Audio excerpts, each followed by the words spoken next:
As we complete the month of February, we're completing the month of February. The only good news is that it moves us into March, which is spring and which is St. Patrick's Day. So our theme for February has been Ready, Set, Gold. And in part, that was due to the inspiration of the Olympic Games, and in part, it was due to the fact that, as you have heard this morning, today is our annual business meeting. I was sharing with someone, a civilian, so to speak, outside of church, saying, you know, we have 3 big weeks in church. Obviously, Easter and Christmas are 2. The third one is getting ready for this, because this is important. This is where we put together the perspective as we move forward, but have an eye towards what took place in 2013, and we elect our new trustees, the stewards of the church that move us forward for our center. And so today is a big day, and it's wonderful, and we always try and combine it with a choir day and a big social potluck, and we make it a big event. So I'm very excited that you're here, because this is our goal. This is what we do.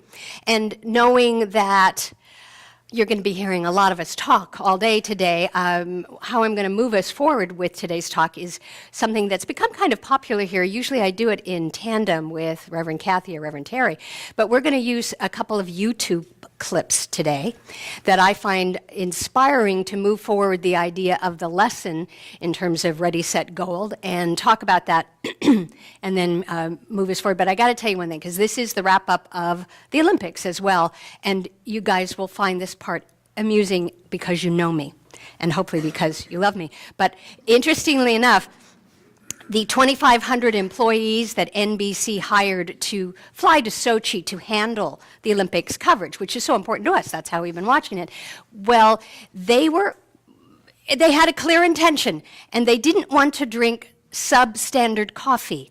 So NBC hired 2,500, well, now how many, wait a minute, 57 baristas from local cities in Russia or Ukraine, from Starbucks, that they're being flown in, and they're giving accommodations and wages so that there is a secret Starbucks for the NBC staff. And I just thought that was a very interesting thing that I would mention in terms of intention, that the employees wanted something to set the intention, and Spirit provided. So anyway. Now, moving into the lesson part, we're going to get ready for clip number 1, but I want to begin with a very simple quote from our founder, Ernest Holmes, which is, "We are bound by nothing except belief."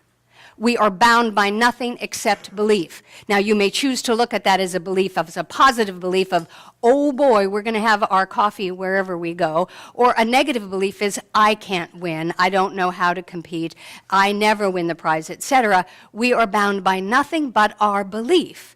And what we do in Centers for Spiritual Living, and certainly in teaching this philosophy, is to suggest and teach other ways. So, Carl, are we going to pull the... This, by the way, is one of our demonstrations from last year. So,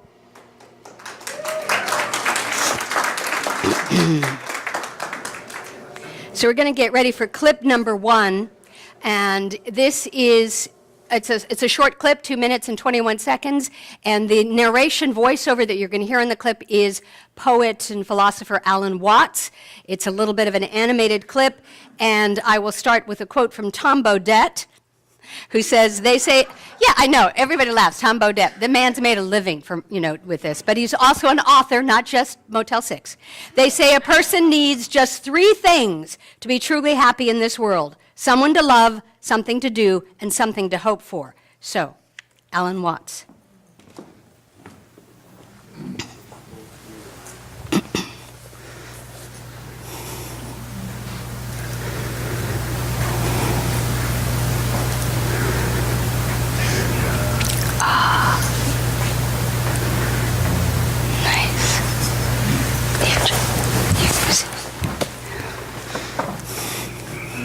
One doesn't make the end of a composition the point of the composition.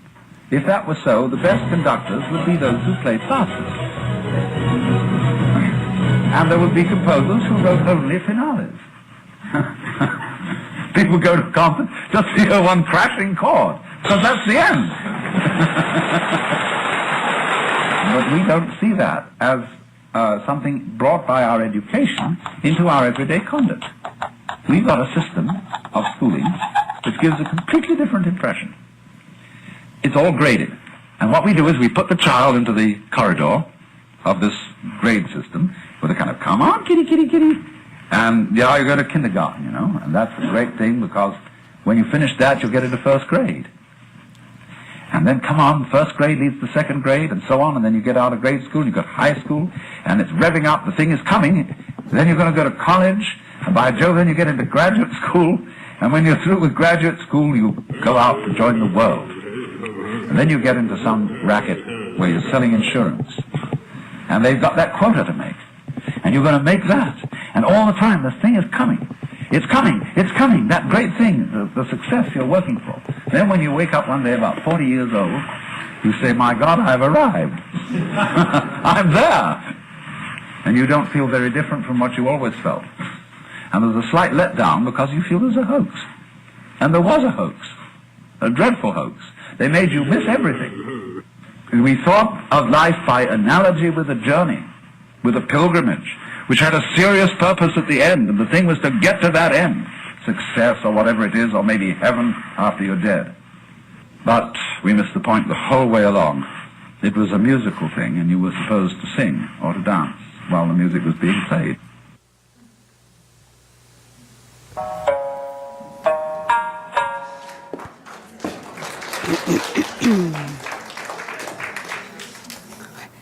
I love the fact that he said you don't wake up till 40. Wasn't that a good thing? That because those of us who wait and you go, oh, I'm just now getting it, or I haven't gotten it yet, and I'm supposed to have gotten it at 18 or 21 or whatever. But the idea being exactly what he was trying to demonstrate, and the animation was from Matt Stone and Trey Parker. Some of you know them as the creators of South Park, but they have other sides, such as the Book of Mormon. And they brought forth the idea that and I don't know, you missed that opening clip, it was just a little bit about, on a musical piece. I thought that was also a really good, wherever Linda went, to, hello, or that side, about a musical composition, and then we think of it as just from start to finish. And so then we would always end at the pa-rum-pum, if that was it. And the concept being that sometimes we're taught, or we have been conditioned, that life is about everything that was there from start to finish. That you have to do this, you have to do that, you have to do that, and then when you get to here, it's over. Which is not the case, which is why so many of you find your way to a Center for Spiritual Living, because you are coming here to know more, be more, and ideally just to sing and dance, as was metaphorically shown there, to live the life of joy that is within you, whatever that is, to go for the gold that is within you, to express the higher intention and calling, and our theme for 2014, to express and experience your passion and your purpose. So the next clip, this one's interesting. This is about dreaming it with intention, and you can do it, and not letting our workaday world, our busy lives, getting in the way of our dreams. Because as shown in the first clip, sometimes you think, well, I may want to do something, and this is what calls and sings to my heart, but I have to go through this plan, this school, this job, this plan that's been given to me or handed down. And yet many of us have been called to follow a different dream. I'm going to quote from Eugene Holden, practitioner and director of the World Ministry of Prayer for Centers for Spiritual Living, and he's the lead writer this month for the daily guides in our Science of Mind magazine. Faith. There is nothing that cannot be done that doesn't go through faith. Believe that you can and you will. In spite of what may appear as not being in alignment with your highest good, have faith. Trust that your words and your thoughts are the creative tools of your life, because they are. And this clip, some of you might be familiar with this one. It's been around since 2007. But it's a wonderful example of a man who believed in himself and his dream and his desire and passion. And we might need the sound up just a smidge, Carl. Thank you. But for the next contestant, the world of showbiz seems a million miles away. It's Paul, a mobile phone salesman from South Wales. By day, I sell mobile phones. My dream is to spend my life doing what I feel that I was born to do. Paul, what What are you here for today, Paul? To sing opera. I've always wanted to sing as a career. Confidence has always been sort of like a difficult thing for me. I've always found it a little bit difficult to be completely confident in myself. Okay, ready when you are.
I still get chills. I've watched the clip several times, and I still get chills because I think that what that clip represents for me and demonstrates is exactly what calls to all of us, no matter what the passion is. Not all of us can sing opera, I know that. But I know that I don't know. I will guess that most of us have sat before or felt like we've sat before judges such as they. I don't know if it could get any worse than a Simon Cowell out there just... I mean, I heard even among you that when you, the editing of the clips of the judges, that kind of, here we go, here comes another one. Oh my God, he just sells mobile phones, great. This guy wants to sing opera. So we have those judges out there, whether they are familiar as this, or they're at home with us, or they're out in the world when we go and try things. That's what it feels like. I know it has for me, that you've got someone who's going, oh, yeah, right, okay, sure. And then the transformation. This man, Paul Potts, believed in it. He said, I have a confidence problem. You know, I got to try this, but I know that I have to do what's in my heart to do. And so whatever chutzpah and courage it took to even audition for This Is Britain's Got Talent, which was the predecessor, he did. And he followed through that. And I can't even begin to imagine, and I imagine it's similar to training for the Olympics and then qualifying for those trials and being able to do that, to know that this is where one belongs, to follow one's dream. So for the record, by the way, he did win the competition that year in 2007, and he went on to, I think he's got 3, do you still say albums? I guess CDs, but musical CDs. And as you saw in the clip, somebody's added, he now has a blog. Okay. And I have no idea, I didn't follow through last night to find out if he's still selling mobile phones or just singing, but he has performed in many places of prestige now, and he's following his heart. I know most of us were familiar with the Susan Boyle clip when that lady came forward and everybody thought, oh yeah, right, sure. And then she opened her mouth, but it wasn't about either Paul Potts or Susan Boyle opening their mouths. It was about them opening their hearts and hearing their own dream and following through. Yes, I see Linda. Duchess, number 1, he went to the dentist and got a whole new set of teeth. Did he? Yes, and number 2, they made a movie about him. I think it's been released. It's not a documentary. I think some. Oh, way cool. Thank you.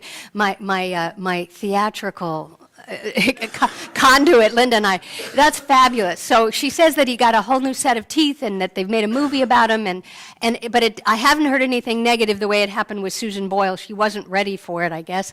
And the fame, I did hear that she went back, Susan Boyle went back and decided and chose to be like a person at a casino, walking around and dealing things because she wanted to go back to the people.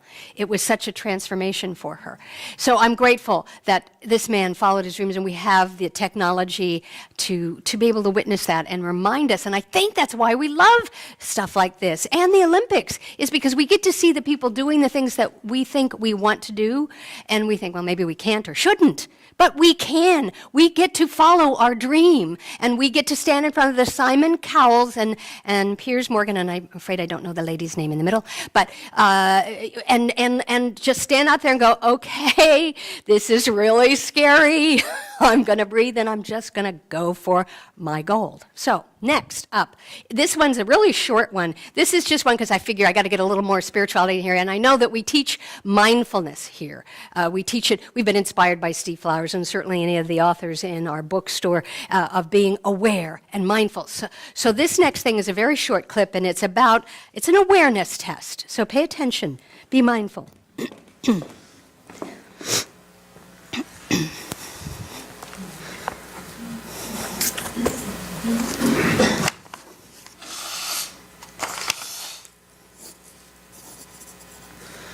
This is an awareness test. How many passes does the team in white make?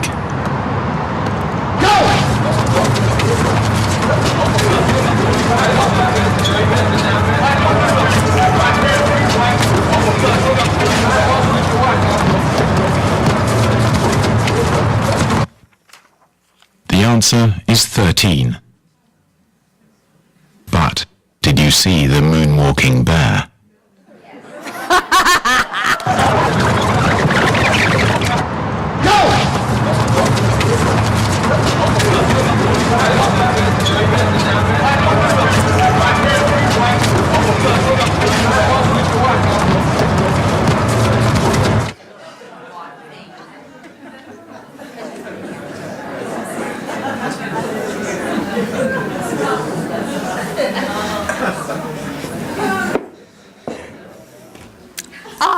See, I know, humor, but, oh, son of a gun, I truly believe that humor is one of the greatest skills and tools that we have in this universe by which to teach and to learn. So I love being able to interject that. In fact, I'm going to interject a little anecdote about our founder, Ernest Holmes, because we didn't have the luxury of knowing him. We have a few kinescopes and audio recordings of him, but what all my research and everyone I know that I've talked to that did know him was that he was quite the mischievous gentleman, had a great sense of humor, and at one point that there was something that they did every Mother's Day. He would read this poem by Rudyard Kipling on Mother's Day, and he would read it, and I don't know it, and I'm not even going to attempt it, and he would get through it, and he would be crying in tears, and it would be very moving, and people would be, oh, that's... He'd finish the poem, and he'd say, yep, that's what it's like to see a fat man cry. Doesn't it get you? I was like, this is our founder. So he had the same ability to use the infinite wisdom of the ages in the infinite one mind, but he was present. He was humorous. He was alive and awake and had a wee bit of the performance bug in him as well, including his history. So I love the fact that we did something like this because, yes, we're mindful and aware, but not many of us saw the moonwalking bear. And the idea being, what we did is we set our intention to count those white, what do they call them, passes? And so we were doing that, but sometimes we miss what's in front of us because without being mindful, we can't be present. So that even if we want to count this or do that, we get to see the moonwalking bears that come before us in our life. So next is the final clip.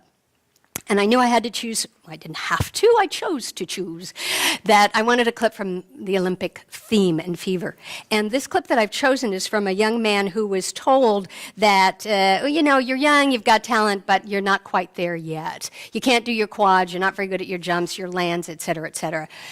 Those of you who might know Jason Brown, who was a young high school student from Highland Park, Illinois, went on to the 2014 U.S. skate figure skating national championships, and he topped his own personal best, got to be first place, which qualified him for the Olympics. And if he hadn't have done that, he wouldn't have been on our Olympic team, although he placed 9th in the Olympic Games. He wouldn't have been on the Olympic team to assist our team in moving forward for the bronze medal. So this clip that you're about to see is from the 2014 U.S. Figure Skating Championships, not the Olympics themselves, but it demonstrates what I want to get across for today. So this is Jason Brown.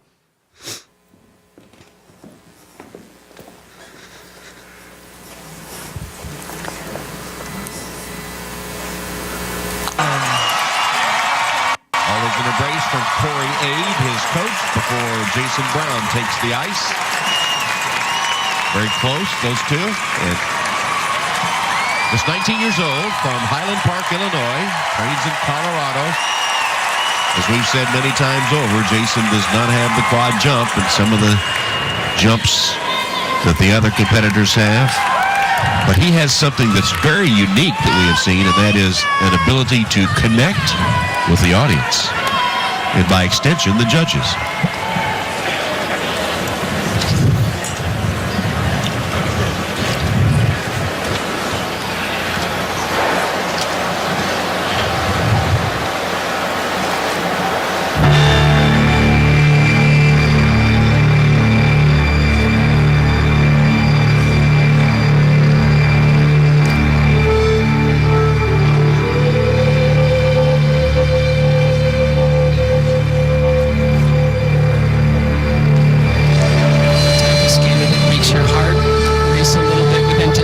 Knowing that he's going to give you something special.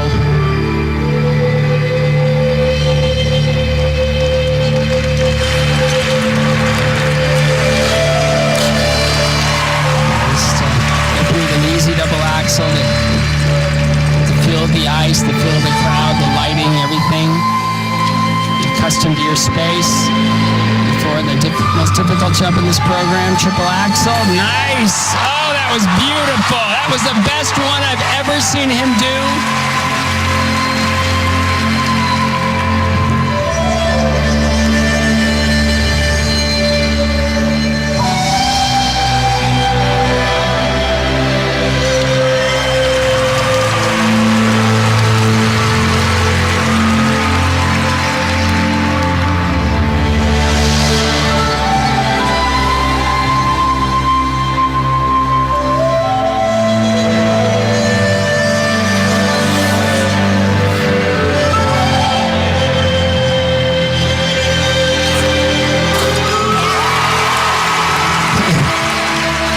Jump that gave him fits a year ago, he owns it now. A little 2 foot on that.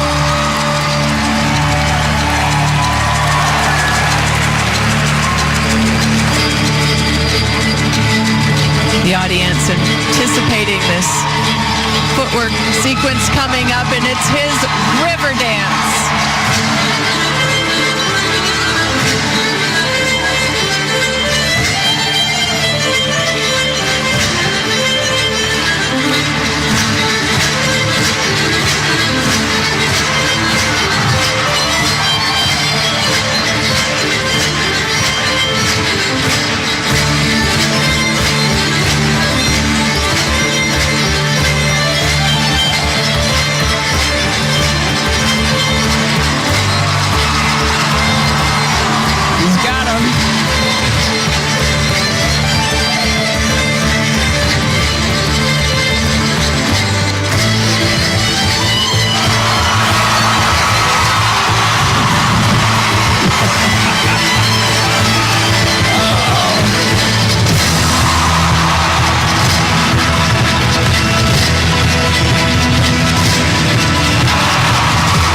He's on fire.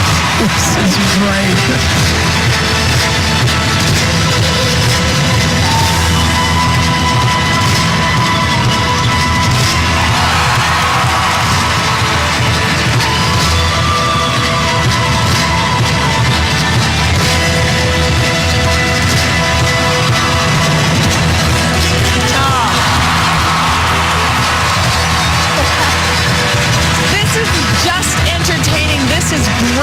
skating. It really is.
Jason Brown is so special. He understands the power of the performance. And the ice being pelted. And I would not want to be the guy that has to skate next. Jason Brown. Jason Brown, ladies and gentlemen. Jason Brown. And don't you love the contrast between the jumps of Max Aaron and the artistry of Jason Brown? And that's what's exciting about figure skating is that it can accept all kinds. There's room for all kinds. There's room for the entertainer and the artist and the athlete. But you don't want to also underestimate his athleticism. No, he's got it all. He's only 19. The quad will come. He's got it all. That was some performance. Jason Brown with a skate to remember at the U.S. Nationals. How does it... It's more, there's room for the artist, the performer, and the athlete. I love that. Because I know that within each of us is a quality of all three. Truly, it ain't going to be the athlete for me. And for some of us, we're past our prime to perhaps compete in the Olympic Games. But we are never past our prime to follow our heart, our dream, our passion. Ever. Ever.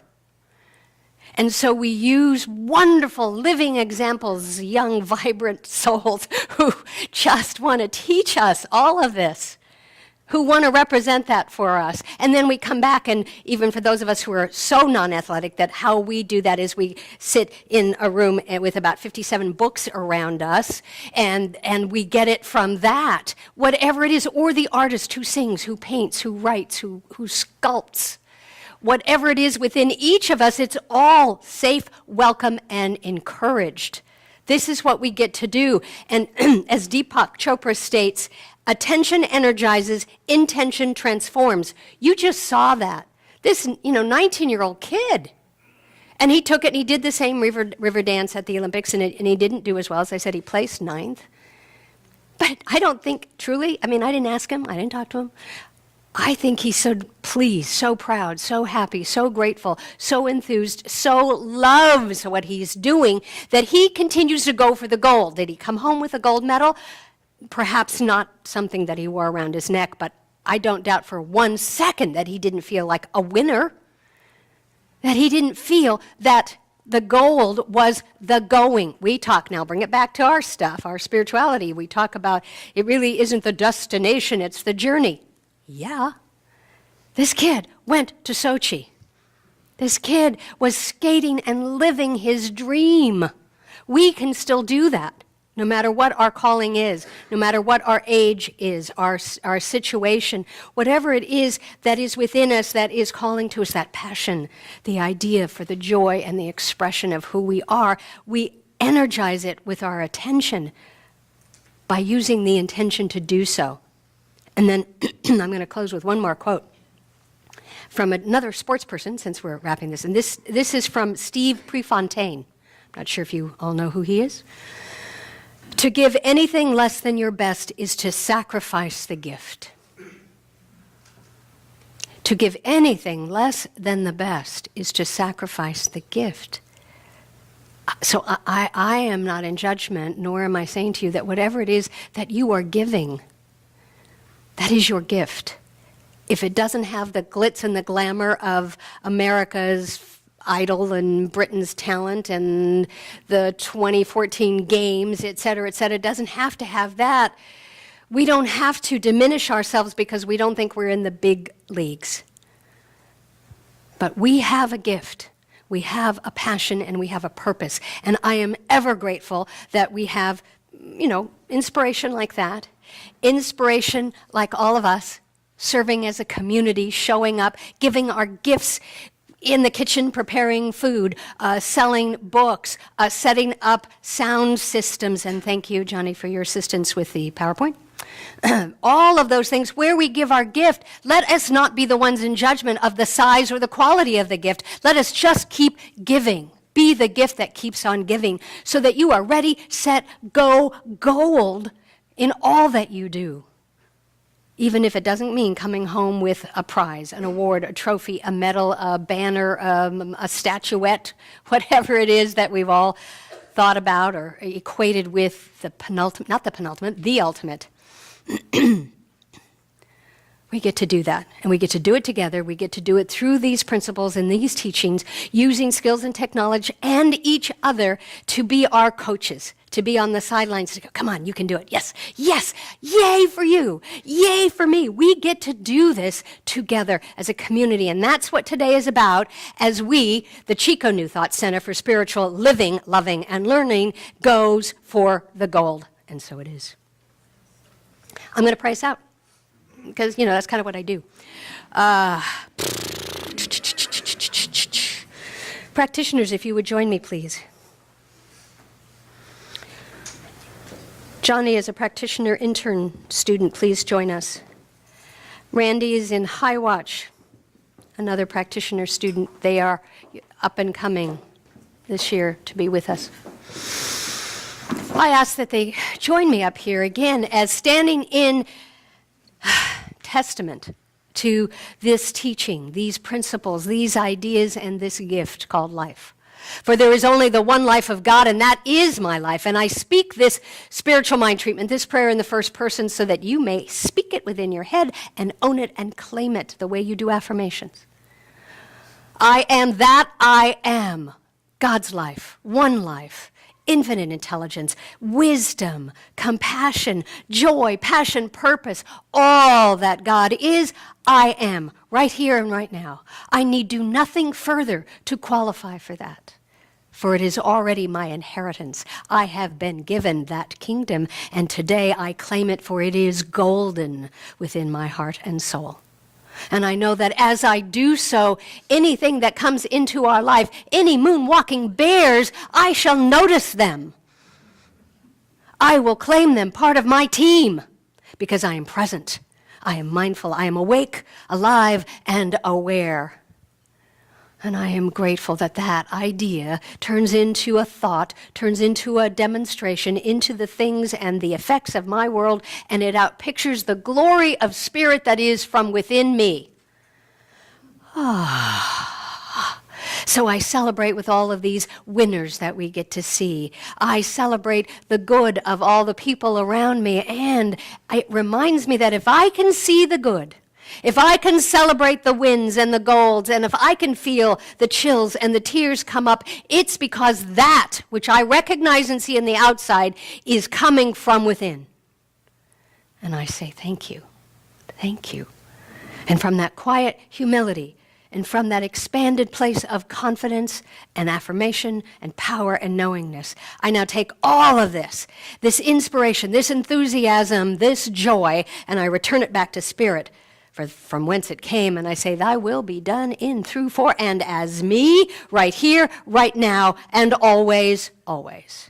I give thanks for that. I lovingly release it. I let it be. And together we say, and so it is, and so I am, and so we are. Amen.